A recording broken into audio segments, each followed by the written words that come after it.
The purpose of today's hearing is to examine the multitude of threats that must be considered when securing our nation's borders, from keeping illegal goods and contraband out of our country to ensuring that our border communities are shielded from the violence spurred by drug trafficking organizations occurring in Mexico and serving as the last line of defense between our country and its neighbors.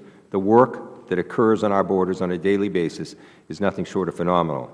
Putting things in perspective, by all accounts, our borders are safer now than they have been. In the past 3 years, the U.S. Customs and Border Protection has increased the number of Border Patrol agents from approximately 9,100 in 2001 to more than 18,500 today, and border apprehensions have decreased by 53%.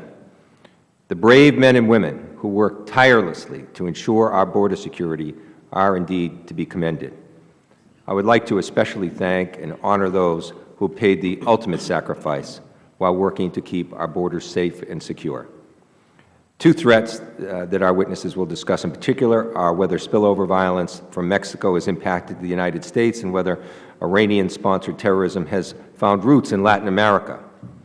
Statistics and evidence show that in many respects, progress has been encouraging. According to the Federal Bureau of Investigations and anecdotal evidence from communities across the border states, U.S. border communities are safer places than they were a short time ago.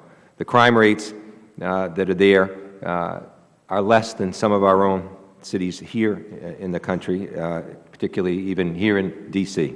Furthermore, the U.S. Department of State in its 2009 and its 2011 country reports on terrorism has maintained that, quote, there are no known operational cells of Hezbollah or al-Qaeda in the Western Hemisphere, unquote. Activities of the Iranian Revolutionary Guard, however, worldwide, and including possible Latin American activities, bear continued scrutiny. We must not divert our attention overall from the threat of homegrown terrorist threats, and we should be mindful of General Barry McCaffrey's testimony in front of this committee on the importance of comprehensive immigration reform and its relationship to border security. Therefore, the likelihood that terrorists will seek to enter the country via the southwest border cannot be ruled out, but is lower on the probability scale. And in fiscal year 2006 through fiscal year 2011, only 0.5% of aliens apprehended at the southwest border were from special interest countries. While progress has been made, we must remain vigilant and never rest on our laurels. That's why I'd like to thank our witnesses for appearing today. And with that, Mr. Chairman, I yield back the balance of my time.